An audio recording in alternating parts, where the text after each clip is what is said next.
കണ്ണൂർ പയ്യന്നൂർ പലിയേരിയിൽ കല്യാണ വീട്ടിൽ മോഷണം. 25 പവൻ സ്വർണം മോഷണം പോയി. വ്യാഴാഴ്ചയായിരുന്നു വിവാഹം. ഇന്നലെ അലമാര തുറന്ന് പരിശോധിക്കുമ്പോൾ സ്വർണം കാണാനില്ല. പയ്യന്നൂർ പോലീസ് കേസെടുത്തു. ഡോഗ് സ്ക്വാഡും വിരലടയാള വിദഗ്ധരും സംഭവസ്ഥലത്ത് പരിശോധന നടത്തുന്നു. അർജുൻ കല്യാട് നമുക്കൊപ്പം.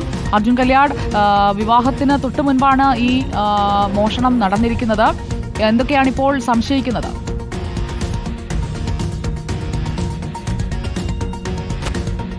സുജിയ, വിവാഹത്തിന് മുൻപല്ല, വിവാഹത്തിന് ശേഷം തന്നെയാണ് ഈ മോഷണം നടന്നത്. വിവാഹം കഴിഞ്ഞ് ഭർത്തൃ വീട്ടിലേക്ക് എത്തി അവിടെ അലമാരയിൽ സൂക്ഷിച്ച സ്വർണ്ണാഭരണങ്ങളാണ് മോഷണം പോയിരിക്കുന്നത്. സുമാർ 30 പവൻ സ്വർണ്ണമായിരുന്നു ഇവരുടെ കൈവശമുണ്ടായിരുന്നത്. ഇതിൽ 25ഓളം പവൻ സ്വർണം മോഷണം പോയി എന്നുള്ളതാണ് പോലീസ് ഉൾപ്പെടെ പരാതി നൽകിയിരിക്കുന്നത്. അതായത് 1/5/2025 ഇവർ വിവാഹിതരാവുന്നത്.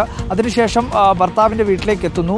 അന്ന് വൈകുന്നേരം 6 മണിക്കും അതുപോലെ തന്നെ 6 മണിയോടുകൂടി ഇവർ ഈ സ്വർണ്ണാഭരണങ്ങളെല്ലാം ആ വീട്ടിലുള്ള ഒരു അലമാരയിൽ സൂക്ഷിക്കുന്നു. അതിനുശേഷം പിന്നീട് 22-ാം തീയതി 2/5/2025 ഈ അലമാര തുറന്ന് പരിശോധിച്ചപ്പോഴാണ് ഈ സ്വർണ്ണാഭരണങ്ങൾ മോഷണം പോയതായി അറിയുന്നത്.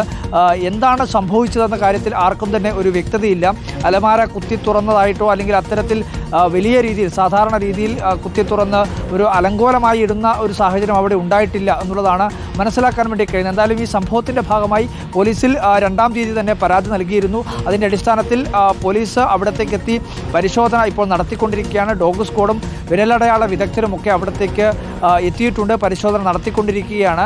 എന്തായാലും ആരാണ് അല്ലെങ്കിൽ എന്താണ് ഇങ്ങനൊരു കളവ് നടന്നത് എന്ന കാര്യത്തിൽ ആർക്കും തന്നെ ഒരു വ്യക്തതയില്ല. ഈ കല്യാണം കഴിഞ്ഞ് ഭർത്തൃ വീട്ടിലേക്ക് എത്തിയപ്പോൾ അവിടെ നിന്ന് ധരിച്ചിരുന്ന ആഭരണങ്ങളെല്ലാം തന്നെ അലമാരയിൽ സൂക്ഷിക്കുന്നു. പിന്നീട് അർജുൻ കല്യാട്, ഈ പെൺകുട്ടി ധരിച്ചിരുന്ന സ്വർണം അത് അലമാരയിൽ, സാധാരണ നമ്മൾ വീട്ടിൽ സ്വർണം വെക്കുമ്പോൾ അത് പൂട്ടി താക്കോലൊക്കെ സുരക്ഷിതമാക്കി വെക്കുന്നതാണല്ലോ പതിവ്. അതുപോലെ ഈ കുട്ടിയും സ്വർണമൊക്കെ അഴിച്ച് സൂക്ഷിച്ച് പൂട്ടി വെച്ചിട്ടുണ്ടാകില്ലേ? അപ്പോൾ ആ പൂട്ട് തുറക്കണമെന്നുണ്ടെങ്കിൽ താക്കോലിനെ കുറിച്ചുമൊക്കെ അറിയാവുന്ന ഒരാളായിരിക്കണേ. അങ്ങനെ അസ്വാഭാവികമായി വീട്ടിലുള്ളവരല്ലാതെ ആരെങ്കിലും പുറത്തുനിന്ന് വരികയോ മറ്റോ ഉണ്ടായോ?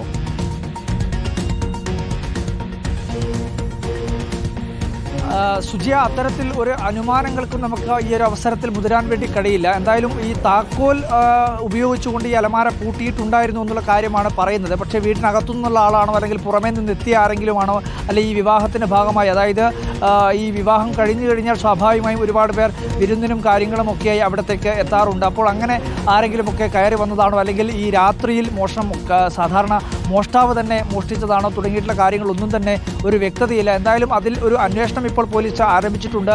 ഡോഗ് സ്ക്വാഡും അതുപോലെ തന്നെ ഈ വിരലടയാള വിദഗ്ധരും ഒക്കെ അവിടത്തേക്ക് എത്തി അതിൻ്റെ പരിശോധന നടത്തിക്കൊണ്ടിരിക്കുകയാണ്. ഫോറൻസിക് സംഘവുമൊക്കെ അവിടെ സംഭവ സ്ഥലത്ത് ഇപ്പോൾ നിലവിൽ തന്നെ ഉണ്ട്. അപ്പോൾ അതിൻ്റെ പരിശോധനകളെല്ലാം നടത്തിക്കൊണ്ടിരിക്കുകയാണ്. വിവാഹത്തിന്, അതായത് വിവാഹം കഴിക്കുമ്പോൾ ധരിച്ചിരുന്ന ആഭരണങ്ങൾ തന്നെയാണ് മോഷണം പോയത്. അപ്പോൾ വിവാഹം കഴിഞ്ഞ ഒരു വീട്ടിലാകുമ്പോൾ സാധാരണ രീതിയിൽ സ്വർണ്ണാഭരണങ്ങൾ ഉണ്ട് എന്ന് കൃത്യമായ രീതിയിൽ മനസ്സിലാക്കി തന്നെയായിരിക്കണം ഒരു പക്ഷേ മോഷ്ടാവ് ഇത്തരമൊരു മോഷണം നടത്തിയിട്ടുള്ളത് എന്ന് തന്നെയാണ് മനസ്സിലാക്കാൻ വേണ്ടി കഴിയുന്നത്. കൃത്യമായി ആ വീടിനെ പറ്റിയും കൃത്യമായി ധാരണയുള്ള ഒരാൾ തന്നെയായിരിക്കും ഒരുപക്ഷെ മുൻപേ നിരീക്ഷിച്ചതിൻ്റെ അടിസ്ഥാനത്തിലോ അല്ലെങ്കിൽ മനസ്സിലാക്കിയതിൻ്റെ അടിസ്ഥാനത്തിലൊക്കെ മോഷ്ടാവ് എത്തിയതായിരിക്കാം.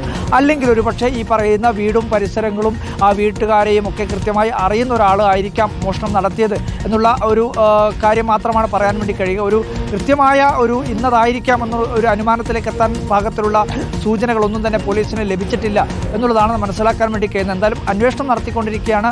പരിശോധനകളും ആവശ്യമായിട്ടുള്ള വിരലടയാള വിദഗ്ധരും ഫോറൻസിക് സംഘവും ഒക്കെ അവിടത്തേക്ക് എത്തിയിട്ടുണ്ട്. ഡോഗ് സ്ക്വാഡും പരിശോധന നടത്തിക്കൊണ്ടിരിക്കുന്നത്. പക്ഷേ ഇപ്പോൾ നിലവിൽ പോലീസിന് ഇന്നതാണ് എന്ന രീതിയിലുള്ള സൂചനകളൊന്നും ലഭിച്ചിട്ടില്ല എന്നുള്ളതാണ് നമുക്ക് മനസ്സിലാക്കാൻ വേണ്ടി കഴിയുന്നത്. 1-ാം തീയതിയാണ് വിവാഹം കഴിയുന്നത്. 2-ാം തീയതി പിന്നീട് വിവാഹത്തിൻ്റെ ആഭരണങ്ങളൊക്കെ അവിടത്തേക്ക് എത്തിയ മറ്റൊരു ബന്ധുവിനെ കാണിക്കാൻ വേണ്ടി അലമാര തുറന്ന് കാണിക്കാൻ വേണ്ടി നോക്കുന്ന സമയത്താണ് ആഭരണങ്ങളൊന്നും അവിടെ കാണാനില്ല എന്നുള്ള കാര്യം ആ കുടുംബത്തിൽ അല്ലെങ്കിൽ വിവാഹിതയായിട്ടുള്ള വധു പോലും അറിയുന്നത് എന്നുള്ളതാണ് നമുക്കവിടെ നിന്ന് നമുക്ക് സംസാരിക്കുമ്പോൾ മനസ്സിലാക്കാൻ വേണ്ടി കഴിയുന്നത്. അത്തരത്തിൽ ഒരു ഞെട്ടിലുളവാക്കുന്ന അല്ലെങ്കിൽ ഒരു ഭീകരത ഉളവാക്കുന്ന ഒരു മോഷണം തന്നെയാണ് നടന്നിരിക്കുന്നത്. ഏകദേശം 20 ലക്ഷത്തോളം രൂപയുടെ സ്വർണ്ണാഭരണങ്ങളാണ് മോഷണം പോയത് എന്നുള്ളതാണ് അവിടെ നിന്നും പറയുന്നത്. അതായത് 25 പവൻ സ്വർണ്ണ മോഷണം പോയിട്ടുണ്ട് എന്നുള്ളതാണ്.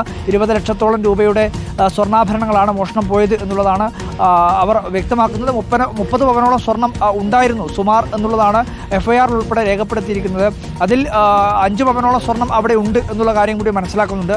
ബാക്കിയുള്ള 25 പവനാണ് മോഷണം പോയത്. മോഷ്ടാവ് അവിടെ കുറച്ച് സ്വർണം അവിടെ ബാക്കി വെച്ചാണ് മുഴുവൻ സ്വർണവും അപ്പാടെ തന്നെ കവർന്ന് കൊണ്ടുപോയിട്ടില്ല എന്നുള്ളതാണ് അവിടെ നിന്ന് സംസാരിക്കുമ്പോൾ മനസ്സിലാക്കുന്നത്. 25ഓളം പവൻ സ്വർണം അവിടെ നിന്ന് മോഷണം പോയിട്ടുണ്ട്.